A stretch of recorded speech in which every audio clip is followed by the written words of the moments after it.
সার্জিস আলম যদি বক্তৃতা লম্বা সময় ধরে দিতে না পারেন, সার্জিস আলম যদি ছুরি খাওয়ার ভয়, ভুয়া ভুয়া স্লোগানের ভয়, এসব ভয় এড়িয়ে জনসমাবেশ জনসংযোগ করে না যেতে পারেন, তাহলে আসলে আওয়ামী লীগ নিষিদ্ধ করবে কারা? আজকের এই নবনীতা চৌধুরীর বয়ান থেকে আমি আসলে আনুষ্ঠানিক অনুরোধ জানাতে চাই বাংলাদেশ সেনাবাহিনী এবং সেনাপ্রধানকে, যাতে বাংলাদেশের রাজনীতির অত্যন্ত গুরুত্বপূর্ণ নেতা, তরুণ নেতা সার্জিস আলম, এনসিপির উত্তরাঞ্চলের মুখ্য সংগঠক, তার নিরাপত্তার জন্য সেনাবাহিনী মোতায়েন করা হয়। মানে সেনাপ্রধান আমাদেরকে ফেব্রুয়ারি মাসে জানিয়েছিলেন যে 30,000-এর মতো সৈন্য সারা বাংলাদেশে নাকি আমাদের জানমালের নিরাপত্তা দেওয়ার জন্য মোতায়েন আছে। তো বাংলাদেশের যে অভিজ্ঞতা আমাদের 8 মাসে, আমরা ওই 30,000 সৈন্যের কোনো হাজারকে বা কাউকে কখনো সময় মতো ঘটনাস্থলে উপস্থিত হতে দেখতে পারিনি, কিংবা আসলে কাউকে কোনো নির্যাতন থেকে বাঁচাতে পারতে দেখিনি বা তাদের জানমাল রক্ষা করতে দেখতে পারিনি। বরং এখন সেনাবাহিনীর উচিত সেই 30,000-এর কয়েক হাজার সার্জিস আলমের মতো গুরুত্বপূর্ণ নেতার জানমাল এইগুলোর সংরক্ষণে নিয়োজিত করা। সেই আনুষ্ঠানিক অনুরোধ জানানোই আসলে আজকে আমার এই নবনীতা চৌধুরীর বয়ানের মূল কথা। কারণ আপনারা দেখেছেন কিনা জানি না, সার্জিস আলম তার এলাকা মানে উত্তরাঞ্চল বগুড়ায় কালকে গেছেন আওয়ামী লীগ নিষিদ্ধের দাবিতে। মানে এনসিপি তো সারা বাংলাদেশ জুড়ে আসলে আওয়ামী লীগ নিষিদ্ধের দাবিতে মিছিল সমাবেশ করবে বলে কর্মসূচি ঘোষণা করেছে।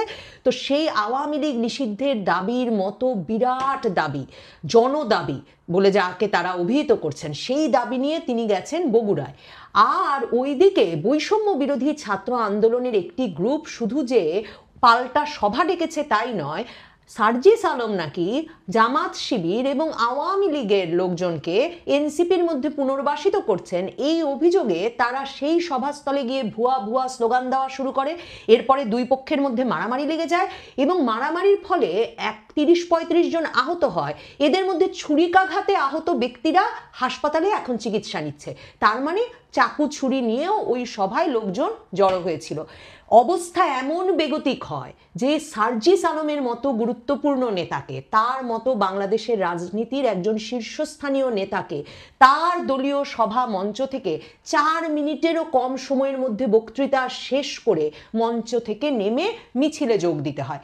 তো সেই যে এই ঘটনা এবং সেই মিছিল আবার সামনে পেছনে অসংখ্য পুলিশের প্রহরার মধ্যে সারা বগুড়ার সাতমাথা চক্কর প্রদক্ষিণ করতে হয়। তো এই অবস্থায় তো আসলে রাজনীতি করা যায় না। সার্জিস আলমের মতো নেতা যদি রাজনীতি করতে না পারেন, তাহলে আসলে সেনাবাহিনী টিকবেন কি করে, মানে সেনা প্রধান টিকবে কি করে? কারণ ভুলে তো যাওয়া যায় না, কদিন আগে যখন হাসনাত আবদুল্লাহ বললেন যে সেনা প্রধান নাকি এমন ধৃষ্টতা দেখিয়েছেন যে তিনি বলেছেন একটা রিফাইন্ড আওয়ামী লীগ তৈরি করতে হবে এবং আওয়ামী লীগকে নির্বাচনে আসতে দিতে হবে। তো হাসনাত আবদুল্লাহ একদম হুমকি দিয়ে দিয়েছেন ফেসবুকে। তখন সেনাপ্রধান আপনার পাশে কে দাঁড়িয়েছিলেন? আপনার পাশে দাঁড়িয়েছিলেন এই সার্জিস আলম। তিনি বলেছিলেন রাজপথে যখন ওয়াকার না হাসনাত, ওয়াকার না হাসনাত এমন স্লোগান চলছে এবং জনমনে এমন একটা আশঙ্কা বা আশাবাদ, যে অবস্থা প্রায় এমন যে মনে হচ্ছিল সেনাপ্রধানের পদ থেকে ওয়াকারুজ্জামানকে সরিয়ে সেখানে হয়তো ডক্টর ইউনূস একজন ছাত্র প্রতিনিধি বসিয়ে দেবেন, হয়তো হাসনাতকে বসিয়ে দেবেন। এমন বেগতিক অবস্থা থেকে তো আপনাকে রক্ষা করতে চেষ্টা করেছিলেন এই সার্জিস আলম। সার্জিস আলম তখন বলেছিলেন একদম উচিত হয়নি, একজন সিনিয়র লোক আমাদেরকে কি বলেছেন ব্যক্তিগত সম্পর্কের জেরে সেই প্রসঙ্গ ফেসবুকে ফাঁস করে দেওয়া উচিত হয়নি। তো তখন আবার এনসিপির আরেক নেতা হান্নান মাসুদ বলেছিলেন তো যদি এটা এমনই চাপ প্রয়োগ করা কথা না হয়, সেনাপ্রধানের সিনিয়র হিসেবে কথা হয়, আর হাসনাত আবদুল্লাহ বলছেন সেনাপ্রধান এরকম একটা চক্রান্ত করছেন, তাহলে নিশ্চয়ই হাসনাত এবং সার্জিসের মধ্যে যে কোনো একজন মিথ্যা কথা বলছেন। এই যে এনসিপির ভেতরের লোকজন মুখ খোলা শুরু করলো এই হাসনাত আর সার্জিসের বিরুদ্ধে, সেই মুখ খোলা কিন্তু আর বন্ধ হয়নি। এনসিপি এখন পর্যন্ত একটা মাত্র তাদের কমিটির সভা করতে পেরেছে ঢাকা শহরে। সেই সভা প্রায় 9 ঘন্টা ধরে চলেছে এবং 9 ঘন্টা ব্যাপী ওই সভার বেশিরভাগ সময় আলোচনা হয়েছে সার্জিস এত টাকা বানালেন কি করে, সার্জিস কি করে 150 গাড়ি নিয়ে তার এলাকায় যান। এবং সেই আলাপ পরে একটা তদন্ত কমিটি গঠনের মধ্য দিয়ে এনসিপিকে শেষ করতে হয়েছে। তার মানে এনসিপির গুরুত্বপূর্ণ নেতা সার্জিস আলম একদিকে তার এলাকায় গিয়ে 4 মিনিট বক্তৃতা দিতে পারছেন না আরাম করে আওয়ামী লীগের বিরুদ্ধে, অন্যদিকে তারা যখন তাদের রূপায়ণ টাওয়ারের সুন্দর অফিসে দলের আলোচনায় বসতে চাইছেন সবাই মিলে, তখন আলোচনা সবসময় সার্জিস আলম কিভাবে এত টাকা বানিয়েছে সেই জায়গায় গিয়ে উপস্থিত হচ্ছে। সার্জিস আলম এর মধ্যে বলেছেন যে তিনি খুব ধনাঢ্য পরিবারের ব্যক্তি, যদিও আগে আমরা শুনেছিলাম যে তাকে নাকি হলে টিকে থাকতে, ঢাকা বিশ্ববিদ্যালয়ের হলে টিকে থাকতে, গণরুমে টিকে থাকতে বেচারাকে নাকি ছাত্রলীগ করতে হচ্ছিল। তো উনি যে ধনাঢ্য পরিবারের ব্যক্তি, উনার দলের ভেতরেই এটা কেউ বিশ্বাস করে নাই, বরং পাল্টা সেই দলীয় সভায় তারা ফাঁস করে দিয়েছে যে শুধুমাত্র সার্জিস না, সার্জিসের বন্ধু বলে হঠাৎ করে আন্দোলন সংগ্রামে নাকি কোনো তার ইনভলভমেন্ট ছিল না, কোনো সম্পৃক্ততা ছিল না।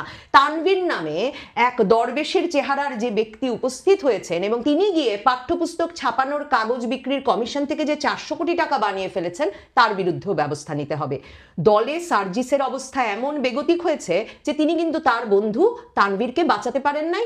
তানভীরকে এনসিপি বহিষ্কার করেছে ওই অভিযোগের প্রেক্ষিতে যে তিনি শুধুমাত্র পাঠ্যপুস্তক বোর্ডে কাগজ বেচে 400 কোটি টাকা বানিয়ে ফেলেছেন। এখন সার্জিস আলম ফেসবুকে স্ট্যাটাস দিয়েছেন যে কেউ যদি প্রমাণ করতে পারেন যে তিনি দুর্নীতিতে জড়িত তাহলে তিনি আর একদিনও রাজনীতি করবেন না।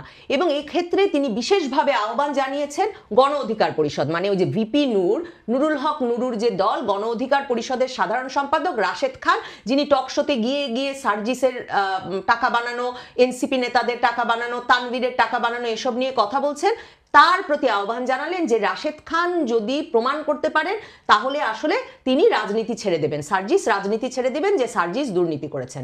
রাশেদ খান উল্টো ফেসবুকে স্ট্যাটাস দিয়ে আর বিভিন্ন টেলিভিশনে গিয়ে প্রমাণ সহ হাজির করা শুরু করলেন যে সার্জিসের বন্ধু পরিচয়ে কি করে তানভীর ঢুকে পড়েছে এই এনসিপির ভেতরে, কিভাবে তানভীরকে টাকা বানানোর জন্য পাঠ্যপুস্তক বোর্ডে ঢোকানো হয়েছে, কিভাবে প্রাডো গাড়ির জন্য ঢাকা বিশ্ববিদ্যালয় এলাকায় হাসনাত আর সার্জিসেরা অপেক্ষা করতেন আর কে সেই প্রাডো গাড়ি নিয়ে আসতো, এই সকল কথা দিয়ে তিনি ফেসবুক স্ট্যাটাস দিয়ে দিয়েছেন এবং বলেছেন তার পক্ষে, সার্জিসের পক্ষে দাঁড়ানো সম্ভব না। তার মানে সার্জিসের শত্রু এখন শুধু এনসিপির ভেতরে না, নুরুল হক নুরুর দল, মানে 2018 কোটা আন্দোলন থেকে তৈরি হওয়া যে দল, সে দলের ভেতরেও তার বিরুদ্ধে শত্রু দাঁড়িয়ে গেছে।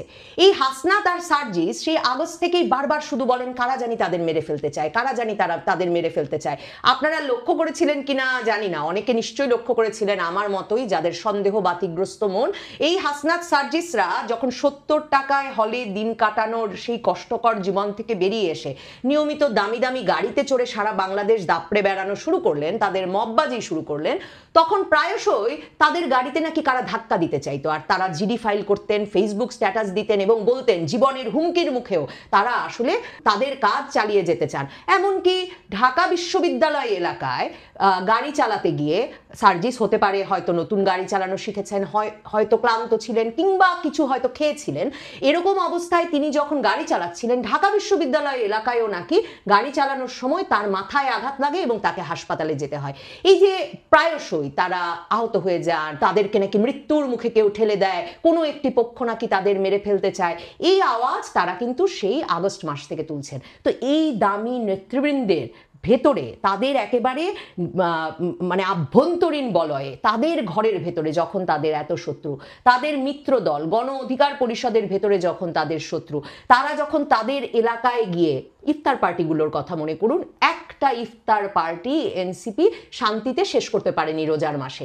তো এই অবস্থায় যখন তাদের এলাকার জনসভায় ছুরি নিয়ে ঘুরছে, শুধু কি পুলিশ আসলে বেশি দিন পারবে? আপনারা যদি এমনকি মিছিলের চেহারাটা দেখেন তাহলে বুঝবেন এই মিছিল কখন আসলে উচ্ছৃঙ্খল জনতায় পরিণত হতে পারে সেটা নিয়ন্ত্রণের কোনো ক্ষমতা সার্জিসের থাকার কথা না। কাজে আমার মনে হয় সেনাপ্রধানের দ্রুত ব্যবস্থা গ্রহণ করা উচিত এবং সেনাপ্রধানের নিরাপত্তা দেওয়া উচিত, কারণ সার্জিসের পাশে হাসনাত কিন্তু আর নাই। হাসনাত আব্দুল্লাহ আর সার্জিস এই দুজন তো দুজনের শক্তি ছিলেন, তো এই দুজনের শক্তি থাকা এখন হাসনাতের সঙ্গেও যখন সার্জিসের একটা দূরত্ব হয়ে গেছে, তখন আরো বেশি করে সেনাপ্রধানের উচিত সার্জিস আলমের পাশে গিয়ে দাঁড়ানো। কারণ সার্জিস আলম যদি বক্তৃতা লম্বা সময় ধরে দিতে না পারেন, সার্জিস আলম যদি ছুরি খাওয়ার ভয়, ভুয়া ভুয়া স্লোগানের ভয়, এসব ভয় এড়িয়ে জনসমাবেশ জনসংযোগ করে না যেতে পারেন, তাহলে আসলে আওয়ামী লীগ নিষিদ্ধ করবে কারা? আওয়ামী লীগ নিষিদ্ধ করার আগেই যদি